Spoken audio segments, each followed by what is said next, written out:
కాశీ వెళ్ళాలి అని ప్లాన్ చేసుకునే వాళ్ళకి రీసెంట్గా నేను చేసినటువంటి సందర్శన ద్వారా ఇస్తున్న ఈ వీడియోలు షార్ట్లు ఉపయోగపడతాయి అని ఆశిస్తూ సో ఫస్ట్ కాశీ చేరుకున్నాక అసలు ఎక్కడ ఉండాలి, వసతి సదుపాయాలు ఏముంటాయి, బడ్జెట్ ఫ్రెండ్లీగా ఉంటాయా అనే డౌట్ చాలామందికి ఉంటుంది. బస్సు, విమానం, రైలు ఏ మార్గం ద్వారా చేరుకున్నా కూడా విశ్వనాథుడి పరిసర ప్రాంతానికి అంటే టెంపుల్ ప్రెమిసెస్లోకి చేరుకోవడానికైతే షేర్ ఆటోస్ అయినా, రిక్షాలైనా, బస్సులు, క్యాబ్లు వందల సంఖ్యలో అందుబాటులో ఉంటాయండి.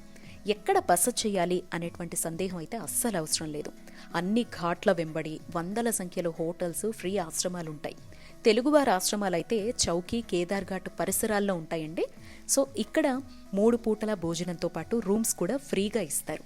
కానీ పర్వదినాన్ని బట్టి రూమ్ అవైలబిలిటీ ఉంటుంది. నో ప్రీ ఆన్లైన్ బుకింగ్స్, ఇది గుర్తుపెట్టుకోవాలి. మనం ఉన్నన్ని రోజులు పూర్తయిన తర్వాత ఎంతో కొంత ఒక విరాళంగా ఇచ్చి సహాయపడితే మంచిది. ఇక హోటల్స్ అంటారా, వందల సంఖ్యలో ఉంటాయి.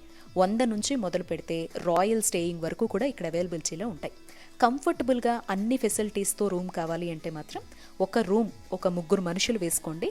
సో రోజుకి 2500 రూపాయల వరకు పెట్టుకోవాలన్నమాట.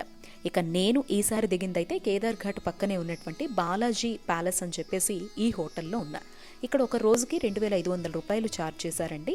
ఏసీ, గీజర్ అన్ని ఫెసిలిటీస్ ఉన్నాయి. రూమ్ అయితే చాలా బాగుంది. 3 వరకు కూడా ఒక రూమ్లో ఉండొచ్చు. ఒకవేళ మీరు ముందుగానే ఆన్లైన్లో బుక్ చేసుకోవాలి, కాశీలో హోటల్స్ అనుకున్నారనుకోండి, గూగుల్లోకి వెళ్ళి nearby Vishwanatha temple hotels అని చెప్పి సర్చ్ చేయండి. చక్కగా మీకు హోటల్స్ లిస్ట్ వచ్చేస్తుంది. నచ్చినటువంటి హోటల్ని బుక్ చేసుకోవచ్చు. ఇంక ఇక్కడ ఎలాంటి లాంగ్వేజ్ ప్రాబ్లం అయితే ఉండదండి. చక్కగా మన తెలుగు అయితే అందరికీ అర్థమవుతుంది. మనం అన్నీ కన్వే చేయగలుగుతాం వాళ్ళతో. అక్కడ వాళ్ళు చాలా సపోర్టివ్గా ఉంటారు. మనకేం తెలియకుండా వచ్చేసినా కూడా దర్శనాలు, రూమ్స్ ప్రతీదీ సలహా ఇచ్చేవాళ్ళు, దగ్గరుండి చూపించేవాళ్ళు చాలామంది ఉంటారు. మరి ప్లానింగ్ లేనప్పుడు డబ్బులు ఖర్చు పెట్టడానికైనా రెడీగా ఉండాలిగా.